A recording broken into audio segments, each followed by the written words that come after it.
Hello everyone, and welcome back to Chapter 8 of The Bone Witch by Rin Chupeco.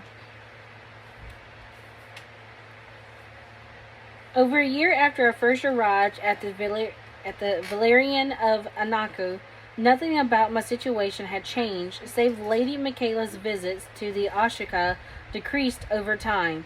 Mistress Permina's petty indi- and indignities increased, and I was nearly 14. I was still an indentured servant, and the old woman made it clear I was to be that for some time. Lady Michaela stayed only infrequently at the house, constantly rushing off to different parts of the kingdom. I suspected she was struggling with something important, but she never made mention of her troubles. I was at that time of my life where I felt both overworked and foolish, and I was too caught up in my own misery to inquire further. The first inkling I had of her situation was a conversation overheard by accident between her and Mistress Permina. I was scrubbing furiously at the floors beside the old woman's room because she was fond of smoking shisha whenever she went. The soot and ashes left in her wake clung stubbornly to the ground, and it took several spongings for the black stains to disappear. Scott Mink died last week, Lady Michaela said. She had been ill for a number of months and could not attend to her duties. I had to put down the Zakarich in her stead. The Death Seekers still hunt for the Salviul. Losing Sakmeet is a heavy blow, Mistress Permina agreed. The Dark Asha's numbers dwindle daily with little to replenish them. There's only you and the girl left. You are not strong enough to keep up the charade, and I do not like that you have very little time in between to heal. I will be strong enough, Mother. I would much rather you be weak and safe than strong and dead. There are reports that the people of the lie breed and coin, and we must be ever watchful. The king of Istra has sent me word. He has rooted out a sect of faceless in his kingdom, but their leader, Inya, is missing. His spies tell him that she must be an Ankyo. Ankyo. And what of the other two faceless leaders? Druj is rumored to be stirring yet trouble in the Yodasha city-states for the moment. He is their problem. Yuzi has declared war on the Denoris, but remains holed up somewhere in their mountains, prepared to defend his stronghold there.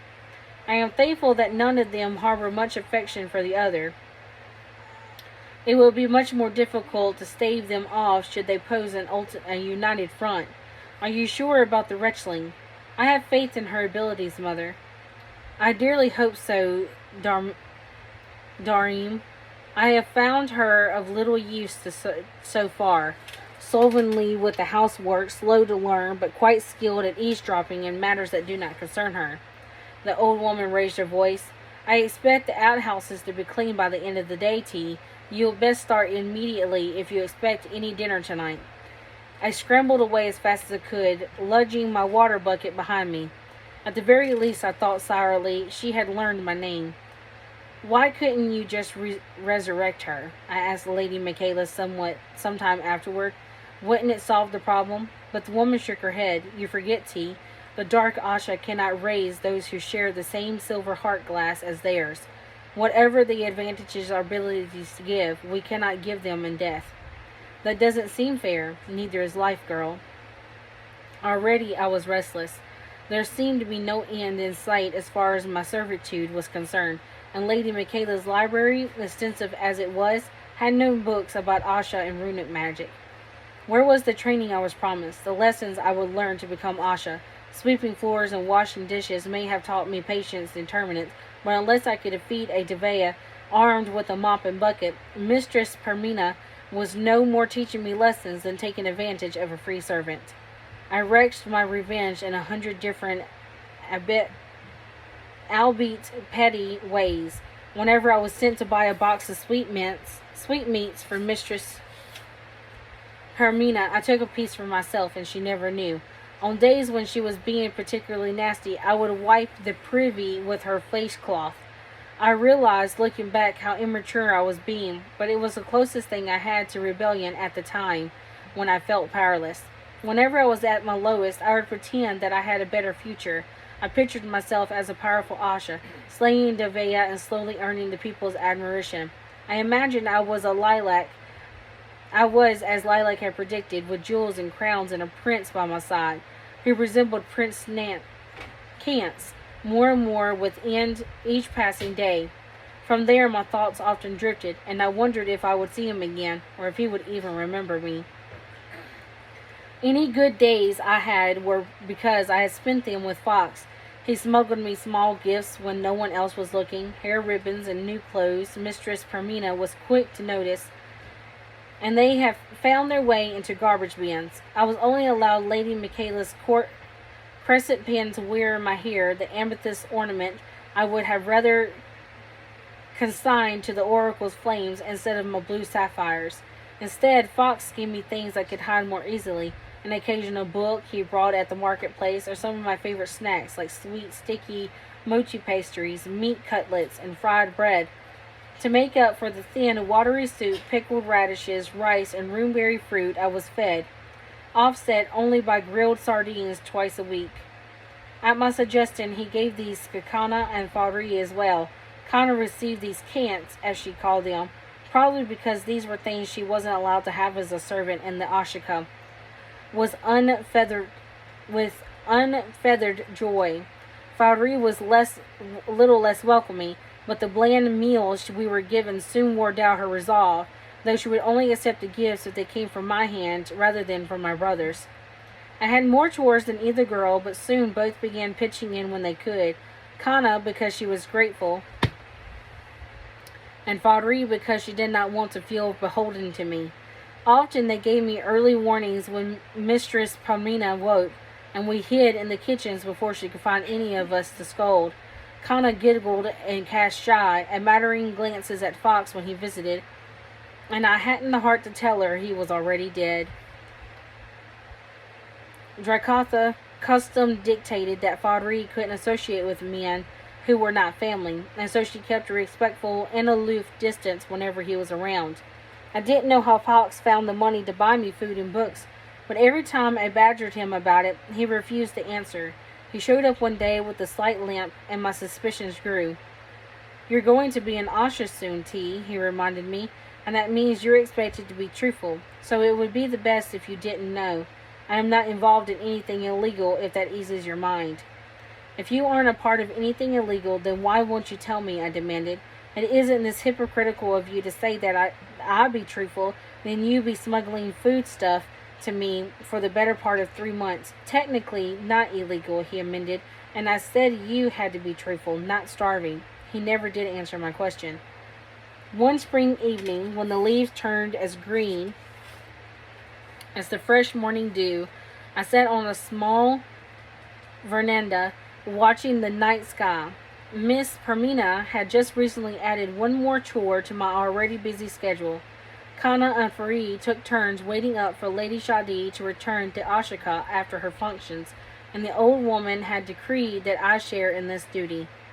Oftentimes, an Asha in training would return late, arriving only a few hours before dawn broke. We were responsible for letting her in and storing away the things she had brought with her to entertain, like her setar or her tambak, 2 musical instruments she was particularly skilled at.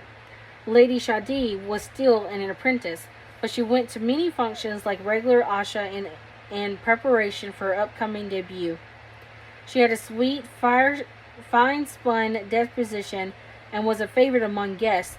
Mistress Permina was very pleased with her progress. The air was crisp and cool, and I must have dozed off for several minutes before I became aware of a knocking at our door. Thinking that Lady Shadi had come earlier than expected, I stumbled to my feet, drawing back the bolt, securing the door in place, and tugging it open. I didn't recognize the pretty girl standing before me, but I did recognize the simple brown robe she wore. Ashika were not the only buildings in the Willows. There were many shops there that catered specifically to them, such as the ateliers, the schools of the arts, and the apothecaries. Ashika were found nearer to the oracle's temple, while these shops were located closer to the entrances leading to the willows. Some of them were the chakalhana, the tea places, small tea houses where Asha entertained their patrons. Women who served in the chakalhana wore brown robes, much like the one the girl wore. "Is this the Valerian?" she asked. "That's what the sign on the wall say," I said, grumpy from being woken up so suddenly. "What is it?" "Are you Miss T, the one with the brother named Fox?" My drowsiness disappeared. Save for the people living in the Valerian, I hadn't expected anyone else to know my name. "Who told you about me?" I blurted out, forgetting to be polite. I rarely talked to servants from other houses, for we were often scolded when caught gossiping instead of working. I didn't know what punishment the others were given, but Mistress Parmena's was to withhold my twice-a-week grilled fish, and I was determined not to lose what little flavor I was afforded in my meals, Fox's smuggled treats notwithstandingly. Lady Michaela wasn't the kind of person to gossip, but I didn't think Lady Shadi was the type either. Kana was my best guess. The girl only shrugged. She stank of magic and beauty. I guess even Chakalha's assistants had their vanities. "Please bring a change of clothes for Lady Shadi and her sitar. And you'd better get to it too, or she'll be mad as hops." The Falling Leaf was one of the more well-known tea houses in the district, and it was not uncommon for some of their staff to call on houses. Asha normally visited 2 or 3 Chakalhas a night, sometimes more if she was popular. Occasionally they would send word to the Akasha and ask for a fresh set of hua or an instrument they could play if their guest wanted a performance.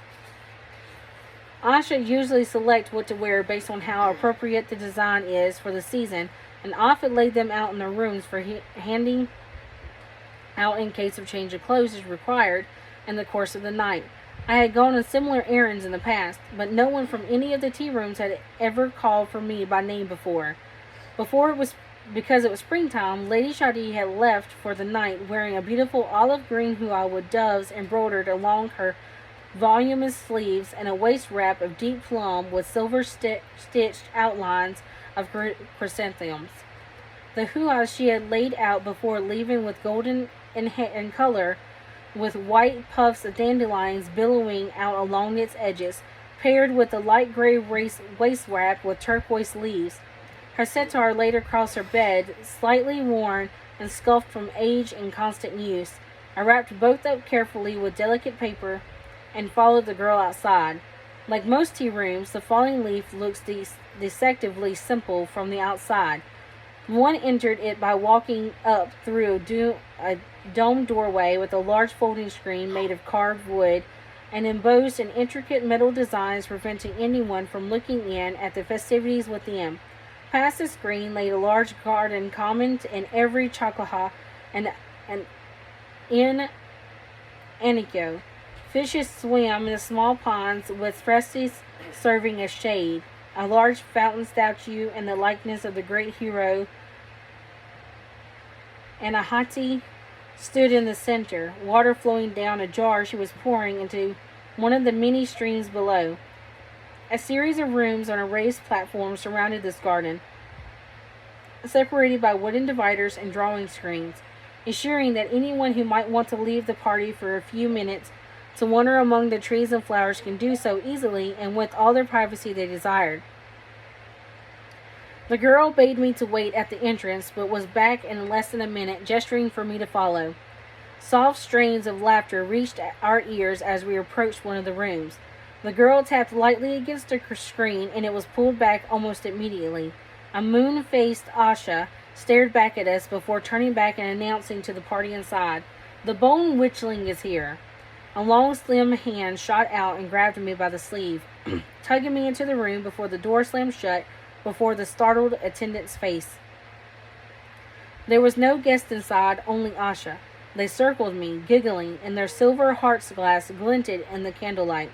I sat on the floor, confused and suddenly dizzy, still hugging Lady Shadi's clothes and setar to my chest. "Why, she's smaller than I expected," said the Asha who had dragged me inside. She was easily one of the most beautiful girls I had ever seen, with flowing brown hair artfully arranged in complicated coils at the nape of her neck. Strands of multicolored gemstones hung from her hair and dangled on either side of her face. accentuating her light brown skin. Her hahua was a buttercup yellow with blue tinged butterflies fluttering at her lengthy sleeves. I thought dark Asha would be more imposing, like Michaela of the Harlows or like the Pincher. The rest of the girls collapsed in laughter. And Lady Permina hears you call her that, Zoya. She would have your hide, one of them proclaimed. She wore a gray veil covering her face and chest and salmon covered hua of a wisteria design. Then let her, Tammy, Zoya retorted. I am not afraid of any old crone who spends her days picking her nose more often than she picks hua. The laughter grew in volume because that was, in fact, one of Mistress Permina's unfortunate habits. Where is Lady Shadid? I asked, my voice quavering, trying to quell the pounding on the side of my head. If Lady Shadid was here, then that would take the fun out of everything, and Zora's blue eyes were bright with glee. But she did happen to mention that your name was T. How unusual. Shadi must be feeling so left out, being the only Asha in the sea of darklings. I turned towards the door, but a couple of Asha blocked my exit. You came here to explore the Chakaha, didn't you? It would be a shame to let you leave so early, said another Asha. Her long braids were coiled around her head, and the long pins in her hair made tinkling sounds every time she moved. Don't worry, Bridget. The fun's only beginning. Open the package. Let's see what's inside. Zoya's fingers danced, and I saw the telltale glow of an unfamiliar rune in the air before the hua I carried was snatched out of my hands, floating towards her. Another flick of her hand, and the sitar followed, one of the other Asha catching it midair. Why, look! It's Shadi's naughty little serving. Hurry, Tammy urged. The boys are waiting. The girl converged on me, and any screams I made were cut off as the wind runes spells wove themselves around the room, preventing anyone outside from hearing me. I remembered a tangle of arms and faces, felt myself being physically disrobed and forced to lie on the floor, while the Asha began to dress me in Lady Shadi's hua. Let's see how she looks. I was tucked back into the sitting position, my head spinning. Zora assessed me carefully. I suppose she would do nicely, giving such short notice to prepare. Set the sitar in her lap, Bidrit. The girl with the braids complained. Zora pursed her lips. Something's missing. She reached down and plucked a crescent amethyst clasp from my hair. Savette, lend me your opal pen. A yellow-haired Asha lifted her hand up to her hair in horror. Why take mine? Take one of Tammy's. She's got more than any of us here. Hand it over, Savette. Grumbling, Savette took the exquisite purple jeweled pen from her hair and tossed it at the other girl. Zoya gathered up one side of my hair and pushed the pen through it. I winced when the sharp point jabbed at my scalp. There you go. She looks rather like an impoverished Asha with only 2 zephyrs to her name. She poked at my crescent pen with disdain. But with this, she can pass as one of us, if barely. We're giving you a promotion, little T. Imagine, from lowly maid to full-fledged Asha in the space of an hour. The others found this especially funny. What do you want? Now that I was sure they had no real intentions of harming me, I was growing angrier by the second despite being a strange buzzing in my head. Why are you doing this to me? Consider this a small life lesson. Your Lady Shadi took the role I wanted in the Darishi Oyan, and I've been meaning to find some way to return the favor. She smiled at me. I didn't ask you to come here, little girl, but you played the tyrant, so you're in trouble anyway. Regardless of what you do, you best play along to make things easier on your house. You're wearing Lady Shadi's hua, and you have her sitar. I'm sure you know what that means. I froze. She was right.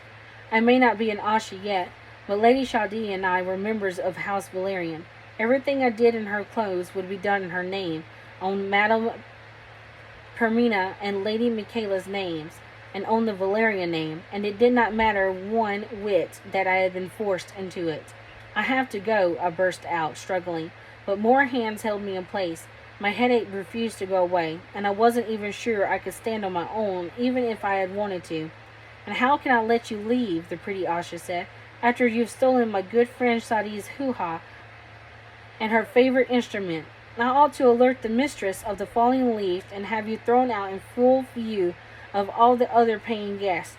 I knew what she was telling me. If I tried to leave, she would make sure that the Valerian's reputation would suffer, and while I didn't care how Mistress Permina would react, the last thing I wanted to do was disappoint Lady Michaela.